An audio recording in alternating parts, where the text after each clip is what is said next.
Continuamos nesse mês falando sobre famílias firmadas em Deus.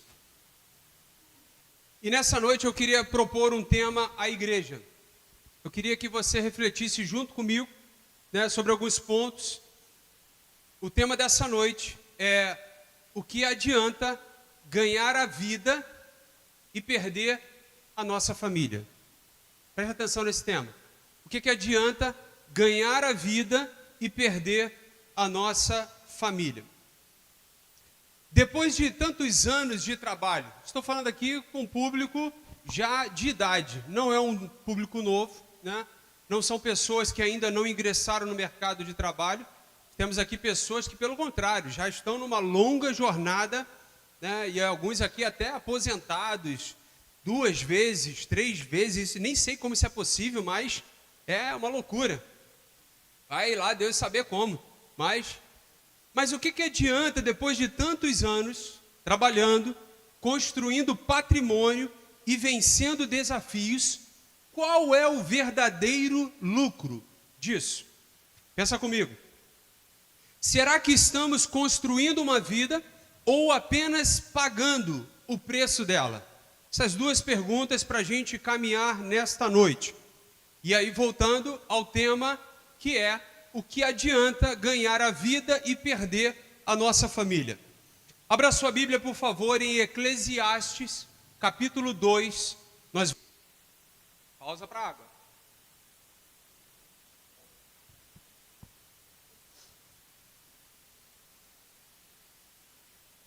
Eu não sei se você já teve a oportunidade de ler o livro de Eclesiastes. Alguém já leu? Diga amém.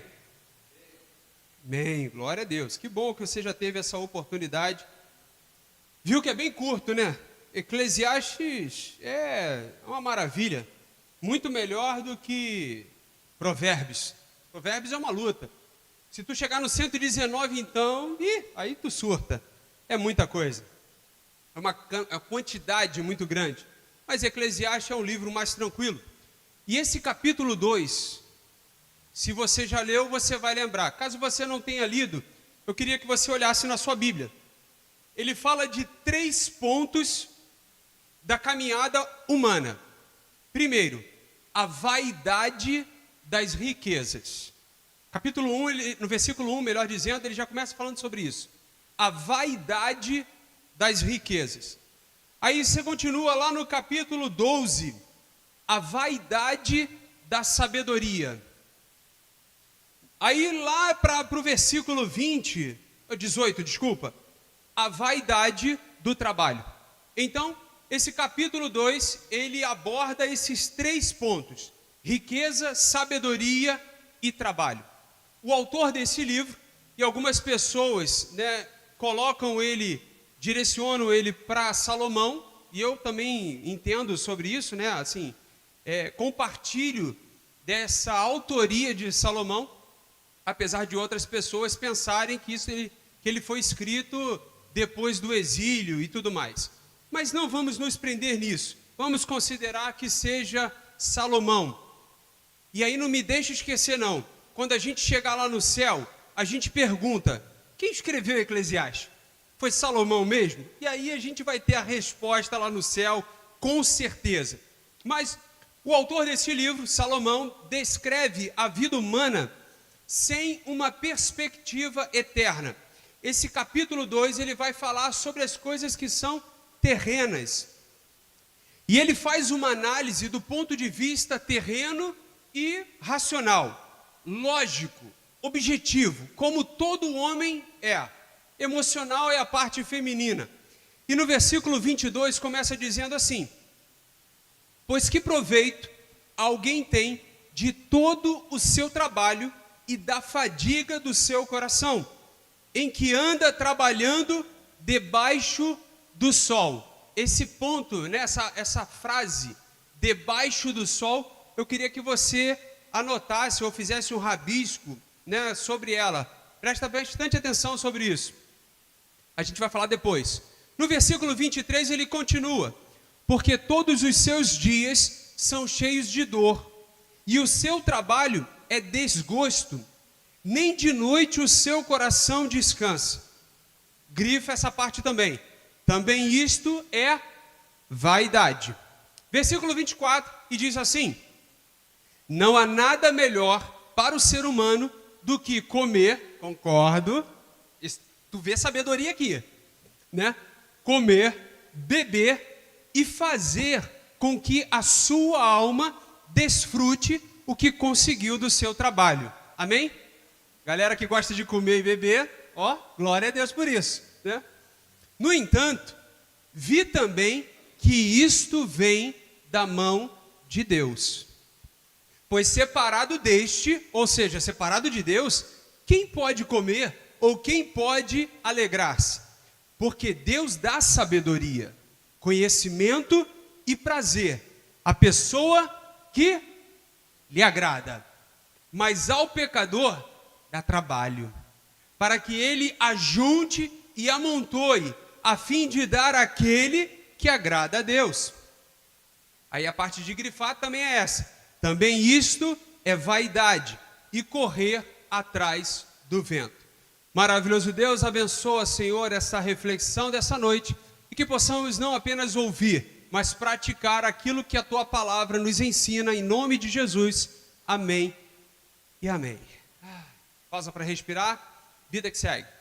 Observe que Salomão fez exatamente essas perguntas. Qual é o verdadeiro lucro do trabalho? Olha que eu não sou contra trabalho não, irmãos. Isso é bom. Estamos construindo uma vida ou pagando o preço dela?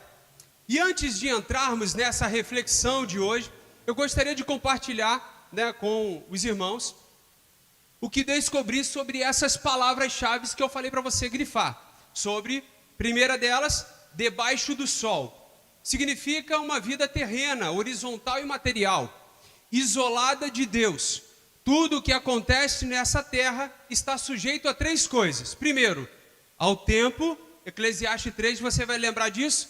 E tempo para todas as coisas debaixo do sol. Estão também sujeitas à injustiça e à morte. Três coisas: tempo, injustiça e morte. Segundo ponto que vem falando é sobre a vaidade. Esse termo vaidade, a tradução literal desta palavra é relacionado a sopro, vapor, uma fumaça, no que se refere, não se refere, melhor dizendo, a orgulho, a soberba. Não é isso. É só aquele breve tempo, aquele curto tempo. Significa algo passageiro, que parece real e palpável, mas desaparece rapidamente entre os dedos. Então, algo superficial, de curta duração. Correr atrás do vento. Quem já correu atrás do vento? Loucura, insanidade. Por quê? Porque é um esforço inútil você correr atrás do vento. Você nunca vai alcançar, você nunca vai conseguir. É igual como correr atrás do Papaléguas. A galera que é mais antiga sabe desse desenho. Papaléguas, e uma vez eu vi, rapaz, o Papaléguas e o lobo lá correndo atrás dele, e é igual o desenho mesmo. O Papaléguas corre demais, né? E o lobo nunca consegue pegar ele. Incrível. Mas ele não desiste, continua. É uma luta. É o cansaço, correr atrás do vento é o cansaço gerado por causa de um propósito que a gente bota na mente, né? Tentando preencher a nossa alma, e a gente consegue, né, e perceber que não há preenchimento. Mas vamos caminhando. E diz assim, pausa para respirar, vida que segue. Todas as pessoas que trabalham, e trabalham demasiadamente, elas têm o costume de dizer o seguinte: eu estou trabalhando para oferecer algo melhor à minha família. Amém? Já ouviu essa frase de alguém? Alguém já falou essa frase? Diga amém. Beleza, amém. Não está errado isso não. Eu estou trabalhando para oferecer algo melhor para minha família. Eu estou trabalhando para oferecer aquilo, oportunidades que eu não tive. Eu não tive oportunidade na minha infância de estudar num bom colégio. E hoje, graças a Deus, eu tenho a oportunidade de investir nos meus filhos. Eu não tive oportunidade de comer bem, né? Eu só comia frango. Em toda a minha vida eu passei comendo frango. Hoje eu não quero nem saber de frango. Algumas pessoas também passaram por isso na sua trajetória, né? Isso faz parte da caminhada, não tem problema. Outras pessoas, né, como meu pai costuma dizer, que ele só comia biscoito de maisena quando ficava doente. Olha, tinha que torcer para ficar doente para comer um biscoito de maisena. E quem hoje em dia come biscoito de maisena? Que criança come biscoito de maisena? Nenhuma. Ninguém acha sem graça, né? Normal, mas a gente tem esse pensamento. Mas a gente tem que tomar um cuidado muito grande. O cuidado de quê? Né? De não apenas oferecer à nossa família coisas materiais. A gente precisa tomar cuidado quanto a isso. Porque não adianta a gente oferecer coisas materiais e não oferecer presença. Não estar presente. Não adianta a gente oferecer coisas materiais e não ter tempo para cuidar da família. Não adianta a gente se dedicar tanto ao trabalho e não conseguir gerar essa paz e essa segurança dentro do nosso lar. Salomão estava dizendo aqui nesse capítulo 2, o que sobra de todo esforço? Querido, se você ler o capítulo 2, o desgosto de Salomão por ter feito tanta coisa, gastado a vida dele em tantas coisas, e a preocupação dele era a seguinte: o que vão fazer com tudo isso que eu me dediquei? Aí eu lembro de um vídeo que eu vi do Mário Sérgio Cortella, ele falando que daqui a 5 anos, talvez tudo aquilo que você construiu já não exista. Daqui a 10 anos, 20 anos, ele vai até um pouco além. Daqui a 30 anos, talvez a sua casa nem exista mais. Talvez ela já vire um shopping. Talvez ela mude. Eu estava conversando com o meu sogro, certa vez a gente passou ali no viaduto da Ebs. E aí ele falou assim: Adriano, quando eu cheguei aqui em Santíssimo, tudo isso aqui, que era o lado esquerdo, onde a gente vê muitas casas, ele falou, isso tudo aqui era plantação. Tudo isso aqui era plantação. E você passa hoje lá, você já não consegue nem andar direito, porque é casa em cima de casa. Ou seja, isso em 30 anos, 40 anos, mudou a geografia de Santíssimo, Campo Grande, né, e tudo mais. Talvez nem se lembre mais, uma casa que foi erguida com tanto sacrifício, aí hoje já é uma loja, como tem acontecido em algumas estradas, até aqui como também na Arthur Rios. Casas grandes hoje em dia já são lojas, né, por causa do terreno que é bem amplo. Então, o que muitas das vezes adianta empregarmos tanto esforço, tanta dedicação assim, para essas coisas que são passageiras, são fugaz, de curta duração. Hoje, a nossa geração, se nós olharmos para as gerações anteriores, a nossa geração, ela tem mais dinheiro do que as gerações passadas. Talvez você não tenha, mas a geração tem. Tem gente mais rica do que você, do que eu, claro, também. Se olharmos para trás, nós temos mais tecnologia do que nós tínhamos alguns anos atrás. Não precisa nem ser muito velho, né, irmãos? A gente passou do orelhão para um smartphone, com acesso à internet. Saímos de uma internet de escada para aquela que 5G em alguns lugares, né? Então a tecnologia mudou. E temos mais dinheiro, temos mais tecnologia, temos mais conforto. Né? Agora a gente dirige um carro elétrico. Caramba, você não precisa nem fazer força. Hoje em dia nós estamos tão evoluídos, claro que o Brasil não tanto assim, mas não precisa nem mais de motorista. O carro vai sozinho. O carro já estaciona sozinho. Olha que maravilha. Acabaram os problemas de para-choque, pintura de para-choque, né? Aquele martelinho de ouro, o dia que vier para o Brasil vai falir. Por quê? Porque ninguém bate mais, porque tem sensor de presença. Então ele aciona direitinho, bacana. O problema é o dia que falha. O dia que falhar já era. Aí volta o martelinho de ouro. Então o que adianta? Olhando para essa geração que nós temos hoje, dinheiro, tecnologia, conforto, e muitas vezes o preço exigido para tanta coisa é menos tempo. É a correria que nós vivemos. Tu fala com uma pessoa, estou na correria, né? Correria do dia a dia. Menos tempo, menos diálogo. Isso também está acabando um pouquinho, né? Menos comunhão, menos paz. Se pegarmos alguns anos atrás, você via as famílias reunidas, dezembro, no nosso caso, as famílias reunidas ali, pessoal falando mal, falando de boca cheia, conversando, aquilo outro.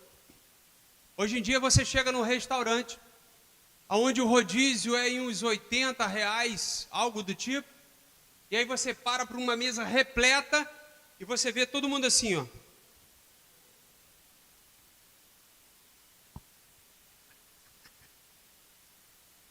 Vou te mandar. Curte lá. Uma loucura. Então você vê em alguns lugares, alguns ambientes, que mudou isso também, né? A comunhão mudou. Nunca tivemos tanta facilidade para viver e tanta dificuldade para conviver. Pensa nisso. Nunca tivemos tanta facilidade para viver e tanta dificuldade para conviver. Hoje nós estamos estressados, impacientes. Alguém fala alguma coisa, alguém começa a frase e você já termina ela. Já viu isso? Às vezes eu tento me policiar. E às vezes estou tão acelerado que a pessoa começa a falar, aí você já dá aquela sequência, né? Agora, quando a pessoa engasga, né, embola, aí tu ajuda, né? Tu oferece um apoio. O pior de tudo é quando você completa a frase com uma palavra e ela fala, não é isso não. Você pode deixar eu terminar de falar? É bacana. Isso é a dificuldade de conviver. Muitos adultos hoje, que somos nós, né, possuem uma capacidade um pouco mais limitada para se comunicar e ter paciência com a geração mais jovem. Às vezes, né, por sermos adultos, imaduros, experientes, temos menos paciência com os mais jovens. Não é verdade? A geração Z. Irmãos, eu tento decorar isso, mas não consigo. Esse negócio de geração Z, que não sei o quê, mas essa dificuldade de convivência se estende também, irmãos, para o meio político. Hoje em dia fica difícil você conviver com uma visão política diferente da sua. Também uma visão religiosa diferente. É difícil conviver. Até denominacional é complicado. É complicado conviver. Na forma sentimental, irmãos, existe também os desafios que nós temos. E aí eu estava pensando sobre uma frase que eu li, que o casamento, ele não acaba quando termina o amor. Pensa nisso, ó. O casamento não acaba porque terminou o amor. Mas, na verdade, o amor termina quando você deixa de cuidar do casamento. Prestou atenção? O casamento, ele não acaba porque terminou o amor. Tem gente que fala isso, não, acabou o amor, acabou o casamento, acabou a bebida, apaga a luz e pronto. Não. Na verdade, o amor, ele termina quando você abre mão do seu casamento e bota outras prioridades na sua vida. Ou quando você abre mão dos seus filhos e bota outras prioridades na sua vida. Eu ouvi uma história uma vez, de uma mãe que falou assim, olha, eu vou tirar férias, nós vamos viajar e vamos passar um tempo juntas. Para alguns filhos seria o quê? Poxa, meu sonho. Oh, mãe, que benção, que glória. Mas ela falou assim, não, você fica no seu canto, eu vou ficar com as minhas amigas. Olha que interessante. Tamanho afastamento que essa relação tem. Que aí a filha fala assim, não, tá maluco, eu quero conviver contigo nada, tá doido? Você vai para a sua direção e eu vou para a minha. Tamanho distanciamento, a convivência, a luta que acontece. Mas qual é o problema nisso? Trabalho? Não, trabalho não é problema. Trabalho é bom, é bênção. Dinheiro? Não, dinheiro também não é problema. Sucesso? Não, também não é. Nada disso é problema. O problema é quando essas coisas ou outras ocupam o espaço do nosso coração.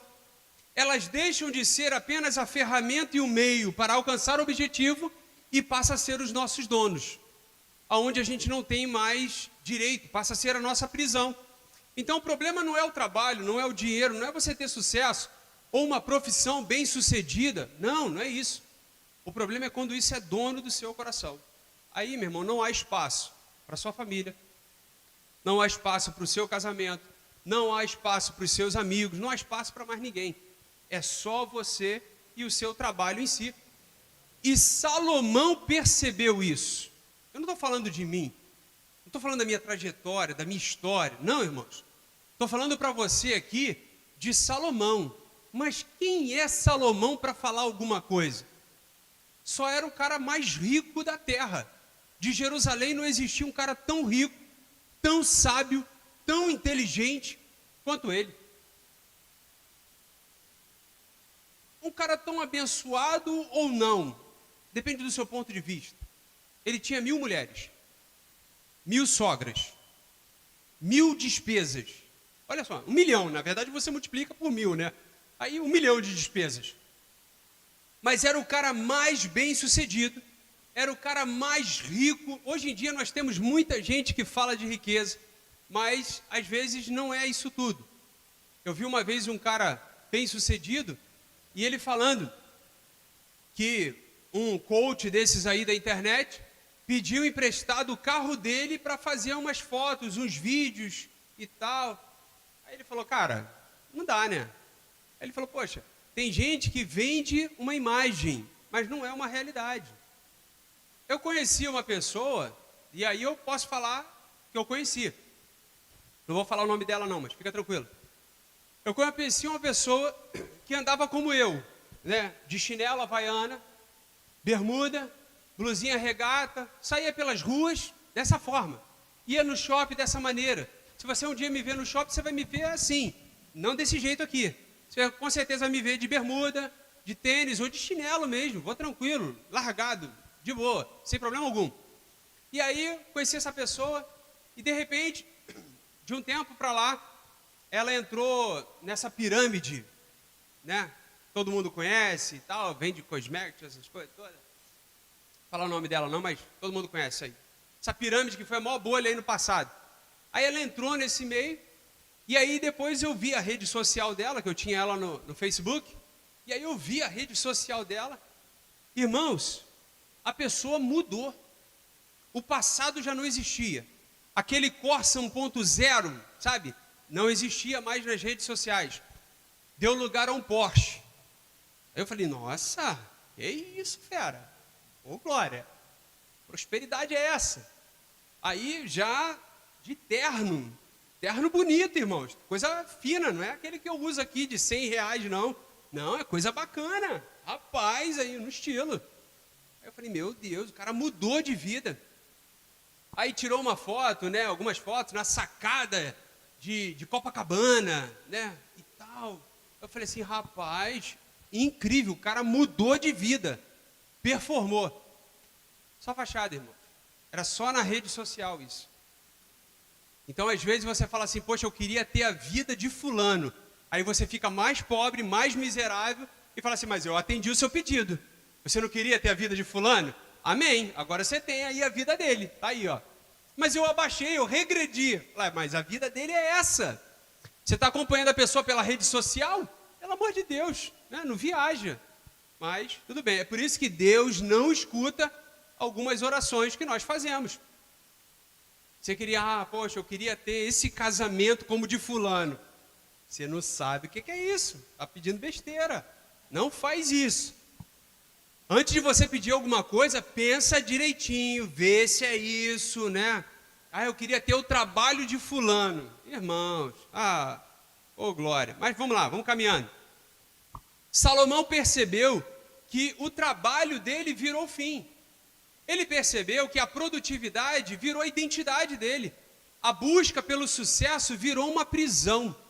Ele percebeu que tudo isso que ele fez, né, acabou sendo inútil e poderia acabar no futuro.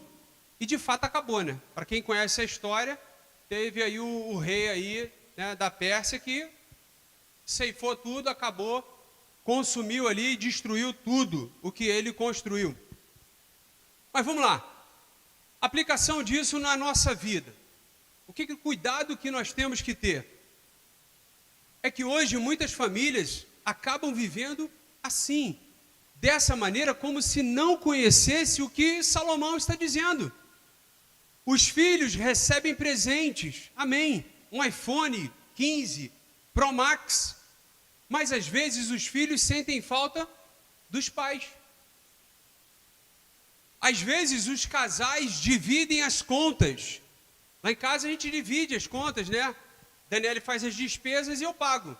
Olha que benção, é dividido, né? Mônica também, é uma parceria. Ela gasta e você paga. Olha que bênção, né? Mas é uma divisão, né? É racional.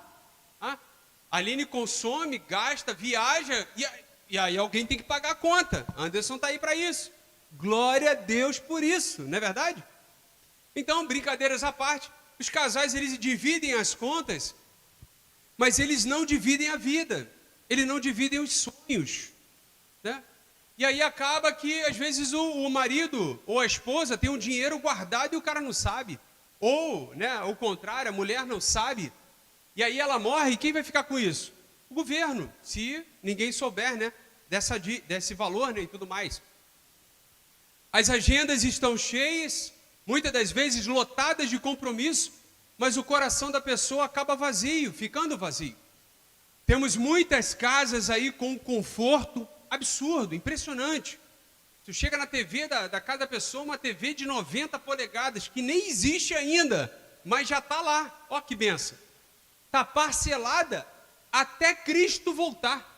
Aí está lá, ó. Está lá. E a pessoa ainda torce. Não, demora mais um pouquinho, Senhor. Que dá tempo ainda de eu trocar pela de 100 polegadas. É uma loucura.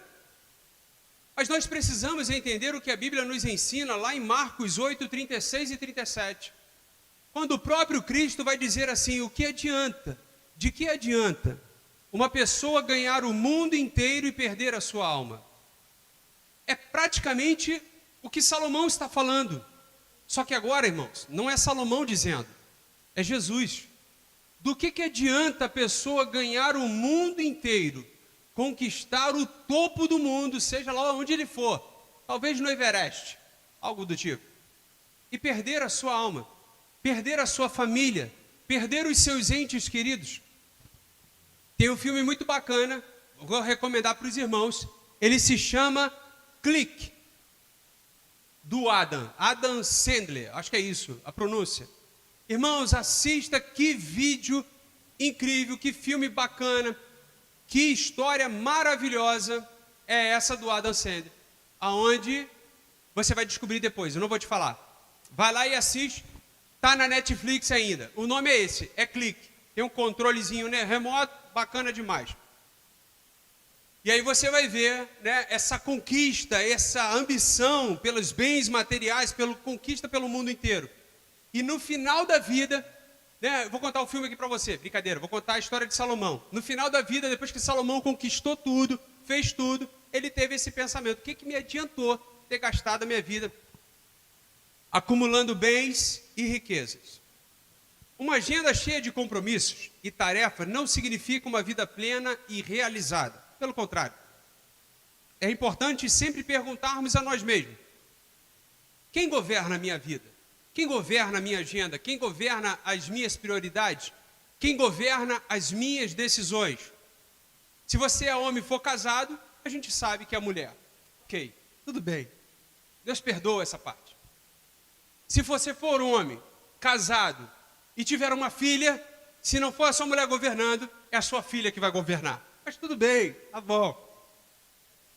Se você for um homem casado, mas a sua mulher não estiver governando a sua vida, a sua filha não estiver governando a sua filha, eu tenho certeza que você tem uma vizinha fofoqueira que vai governar a sua vida.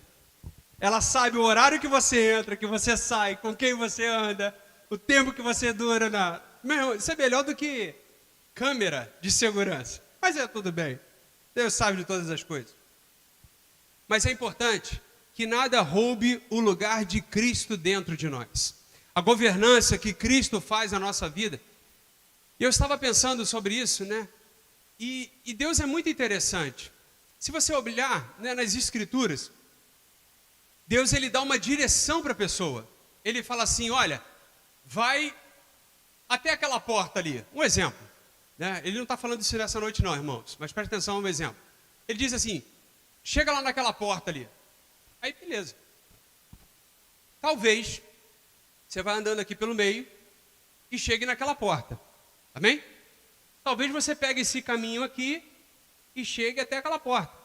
Talvez você pegue esse caminho e fique zagueando aqui, ó, nas fileiras e chegue até aquela porta. Ou talvez volte aqui e fale assim, não, peraí, eu vou pegar esse outro caminho aqui. Ou seja, Deus ele vai te dar uma missão, um propósito, uma direção. Agora o caminho é você que escolhe. O caminho é você que escolhe. Ah, Senhor, eu cheguei aqui nesse caminho. A escolha do caminho é seu, é sua. Não é Deus.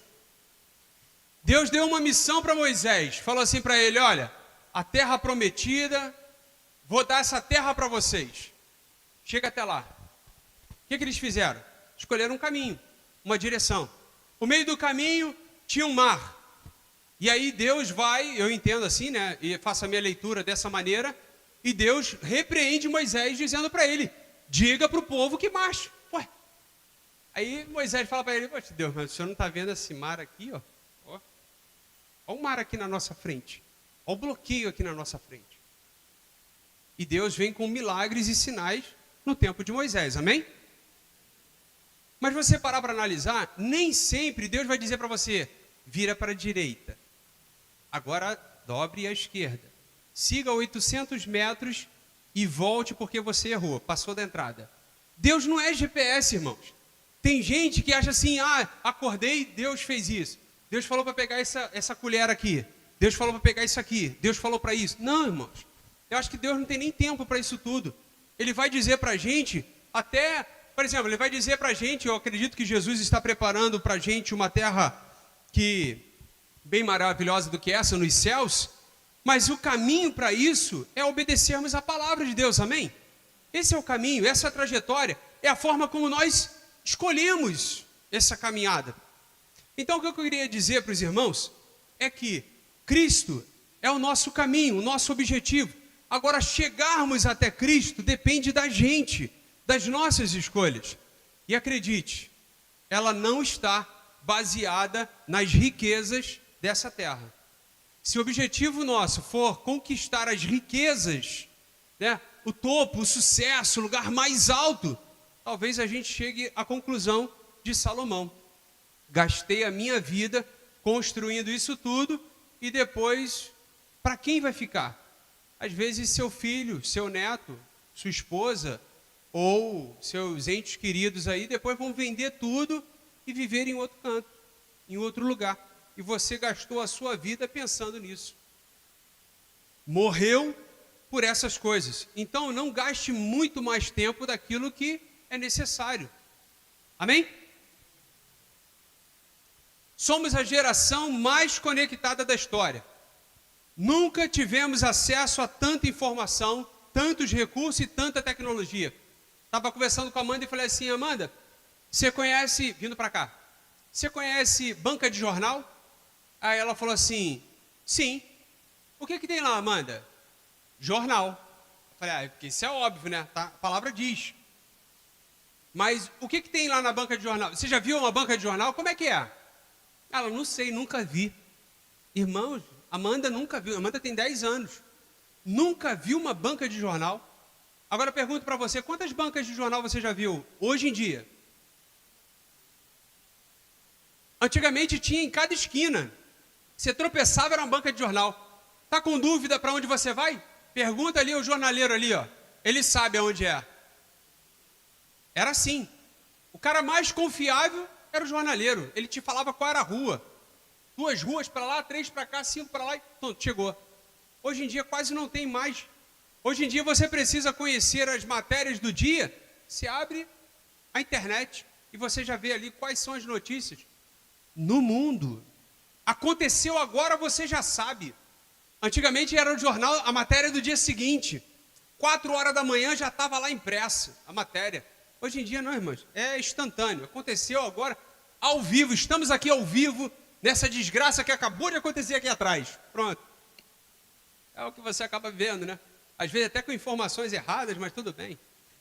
Nunca vimos em toda a nossa história tantas famílias emocionalmente esgotadas. Depois de um tempo para cá, 2019, como aumentou o número de acesso à psicologia, psicoterapia, psiquiatria, tudo que é psico, né? Tudo que é psico aumentou. Casais fazem terapia. Filhos, 5 anos, fazem terapia. Irmãos, 5 anos. Existem crianças com 5 anos com síndrome do pânico, não, do quarto escuro, da noite escura, sei lá, tem um negócio assim do tipo. Eu esqueci agora qual era o termo. Hã? Terror noturno. Irmãos, terror noturno na minha época era o seguinte: chinelada se você não dormir. Vou apagar a luz. Se você não dormir, se eu ouvir um pio seu, eu volto aqui com o chinelo. Eu volto aqui com o cinto. Irmãos, na minha época, isso era o terror noturno. Era o medo da respiração chegar lá no quarto dos pais. Hoje em dia não, é pânico, a criança já acorda assustada. Mas eu não vejo, né, como culpa, sim, dos pais, não estou nem querendo pesar os pais, os filhos, não. Mas é a geração que nós vivemos. É a geração com acesso a muita informação, muita tecnologia, muita coisa. E deveríamos ser a geração mais inteligente, mais esperta. Os casamentos deveriam ser os mais duradouros do tempo, porque nós temos várias terapias. Tem igrejas preparadas com canais de terapia para casal, criação de filhos, recursos. Você pega aí uma série de coisas com ensinos para isso. Mas vivemos na contramão. Agora no versículo 24 e 25 do capítulo 2, para a gente encerrar, Salomão vem trazendo um despertar. Ele falou primeiro sobre a vaidade da riqueza, vaidade da sabedoria, vaidade do trabalho, mas no final, ele conecta a gente com Deus, aonde ele diz assim, e voltamos ao cara mais esperto dessa terra: não há nada melhor para o ser humano do que comer, beber, eu concordo com ele, acrescentaria só o dormir, comer, beber e dormir, eu acrescentaria isso, mas vou deixar ele na sabedoria dele. Na minha sabedoria, eu acrescentaria o dormir, também é muito bom. Aí continuando o texto, né? Fazer com que a sua alma desfrute daquilo que conseguiu do seu trabalho.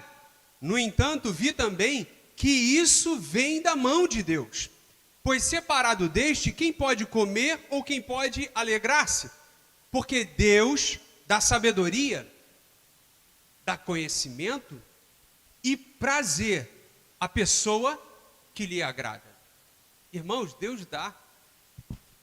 Aí, para mim, esse é o ponto central de todo o ensinamento de Salomão, irmãos.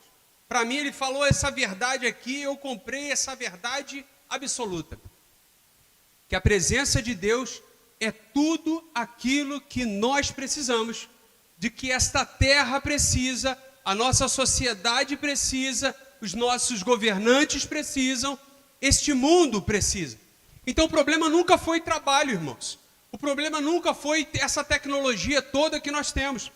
O problema foi nos afastarmos de Deus e priorizarmos essas coisas. Esse foi o problema. Esse é o problema. Agora, uma forma que a gente precisa mudar essa trajetória é voltar àquilo que a Bíblia nos ensina. Por exemplo, estarmos presentes na nossa família, na nossa casa. É verdadeiramente ouvirmos os nossos familiares.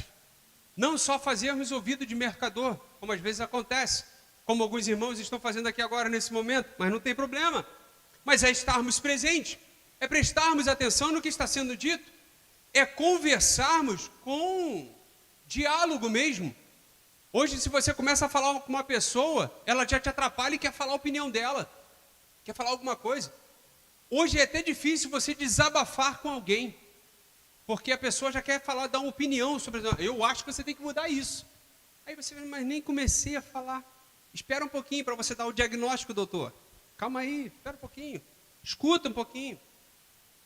Primeiro ponto que eu acho, para a gente ter uma família estruturada em Deus, é estarmos presentes. Nossos filhos, cônjuges, precisam da presença mais do que presente. Entendeu, né? Presença e presente. Presente, eu não daria esse aqui porque custou caro. Mas presente, tudo mais. Segundo, pilar, que é importante para a nossa casa, para a nossa família, são as conversas. As melhores decisões da família, irmãos, elas começam no diálogo. Pô, vamos fazer isso? Estou pensando em fazer isso. Ah, legal, bacana, mas eu tenho esse pensamento aqui, é chegar nesse consenso. Não é somente o que eu quero ou o que você quer, mas é chegarmos nesse consenso. Agora, o terceiro e não menos importante é a parte espiritual, irmãos. Não negue a parte espiritual na sua vida, porque você vai se sentir vazio. A estrutura do ser humano e todo ser humano foi criado dessa maneira. Corpo, mente e espírito. Você pode ter uma mente incrível, um corpo maravilhoso, atlético, tipo Schwarzenegger, fortão, bombadão, não passa daquela porta. Legal. Mas a tua alma vai continuar vazia, porque você vai precisar de Deus. Então, se a gente já está nessa caminhada, a gente já ganhou aí um bom avanço. E o quarto ponto, não menos importante também, é o descanso. Uma família precisa descansar, precisa tirar férias, precisa curtir, precisa aproveitar tudo aquilo que ela conquistou. Prometo que é para a gente vai fechar agora, né? Porque todo mundo diz assim, vai encerrar e 10 minutos depois ainda não encerra. Mas para a gente encerrar, o próprio Senhor Jesus falando sobre essa passagem, nesse mesmo contexto, está lá em Mateus capítulo 6, no versículo 27, eu anotei aqui, ó. Quem de vocês, por mais que se preocupe, pode acrescentar um côvado ao curso da sua vida? Pelo contrário, a sua preocupação muitas das vezes vai te levar a um infarto. Pode ser até fulminante. Então, pensa nisso. E por que se preocupam com o que vão vestir?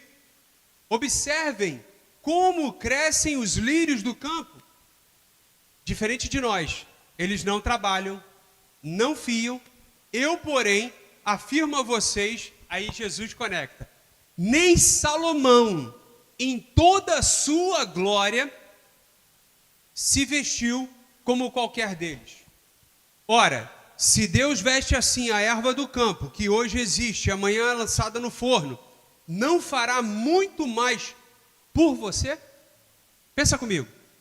Ele não vai fazer por você? Claro que vai. Percebe como é o mesmo contexto de Salomão, que Deus dá conhecimento, sabedoria e prazer para aqueles que o agrada? E Jesus está dizendo que Deus, se Deus veste assim a erva do campo, que hoje existe e amanhã é lançada no forno, não fará muito mais por vocês, homens de pequena fé. Portanto, não se preocupe dizendo, que comeremos, que beberemos, ou o que vestiremos, porque os gentios é que procuram todas essas coisas. O Pai de vocês que está no céu sabe que vocês precisam de todas elas. Mas busquem primeiro o quê? O reino de Deus, a sua justiça. E todas estas coisas lhe serão acrescentadas. As pessoas vão ao contrário. Elas procuram todas as outras coisas. E no final da vida diz assim, se sobrar tempo, Deus na minha vida. eu procuro Deus. Quando eu tiver velhinho, tiver aproveitado, já ouvi também gente falando isso na minha juventude. Não, quando eu tiver velho e tal, eu vou aproveitar e sim eu vou me entregar a Deus. Quem sabe hoje não teve nem oportunidade de fazer isso. Então, se você não aprendeu com Salomão, aprenda com Jesus. Buscai, pois, primeiro o reino de Deus e a sua justiça, e todas essas coisas, tudo aquilo que você precisa, pode ter certeza que Deus vai prover na sua vida. E Ele vai dar muito mais paz, alegria, contentamento ao teu coração. Amém? Não sejamos esta geração que busca coisas, mas vamos buscar sim a presença de Deus no nosso dia, na nossa caminhada, na nossa família. Que sejamos instrumento de Deus para abençoar a nossa família. E você pode ter certeza que mantendo esses princípios e ensinamentos de Deus na sua vida, aplicando isso, a sua família estará firmada em Deus. Não só a sua vida, não somente você, mas a sua casa estará firmada em Deus, porque ela vai ver a presença de Deus através de você. Amém? Feche os seus olhos e vamos orar. Maravilhoso Deus, te agradecemos, ó Deus, pela tua palavra, pelos louvores, pelo momento da oferta. Que o Senhor venha, Deus, conduzir e dirigir as nossas vidas. Que possamos voltar agora, Deus, para a nossa casa, em paz, na certeza de que não precisamos correr atrás das bênçãos, pois o Senhor das bênçãos dará a cada um de nós, se fizermos como Cristo nos ensinou, se fizermos como Salomão nos ensinou, buscarmos o teu reino, a tua vontade, a tua presença. Que seja esse o desejo do nosso coração, que seja essa a nossa vontade, Deus, de agradar o Senhor com as nossas atitudes e não buscar, ó Deus, muitas das vezes aquilo que agrada ao nosso coração. Alinha, Deus, a nossa vida, alinha, Senhor, a nossa família, que haja, Senhor, união, que haja restauração, que haja mudança e transformação, ó Deus, dentro da nossa casa. E através da nossa casa, as vidas que serão alcançadas. Pai, mais uma vez eu te peço, abençoa cada um de nós, e que nada deste conhecimento seja roubado da nossa vida. Porque hoje nós vemos lares sendo desfeitos, famílias sendo destruídas, tristeza, solidão, angústia, num tempo que não deveríamos estar assim, ó Deus, porque a tua palavra hoje em dia, ela tem se multiplicado em todas as direções. Mas é porque muitas das vezes nós esquecemos, pelas coisas que acontecem à nossa volta, nós perdemos o foco. Mas em nome de Jesus, ó Deus, que possamos trazer à memória aquilo que nos dá esperança, e a esperança está em Ti, Deus. A fé que precisamos está em Ti. Abençoa, Deus, a cada um de nós, e que a Tua palavra fique guardada no nosso coração, para que no dia da adversidade possamos nos lembrar do Deus que nos resgatou com um propósito, que nos salvou, que nos libertou, que nos lavou, nos redimiu, nos limpou, nos purificou, ó Deus. E hoje somos uma nova criatura em Ti, ó Deus. Abençoa, Deus, a cada um de nós, ó Deus, e que nada nos afaste da Tua presença, em nome de Jesus. Amém e amém. Eu oro e abençoo, Deus, cada vida, cada lar, cada família, Deus. E peço, Senhor, dá ordem aos Teus anjos em favor deste povo que se chama pelo Teu nome, Jesus. Não temos outro nome sobre nós, é o Teu nome, Senhor, que governa as nossas vidas, que cuida de cada um de nós. Por isso, Deus, abençoe-nos, em nome de Jesus. Amém e amém. Louvado seja Deus. Fique de pé e vamos orar por esses pedidos, em nome de Jesus. Foi bom estar aqui com você, que Deus te abençoe, que possamos estar juntos no próximo domingo, para louvarmos e adorarmos ao nosso Deus.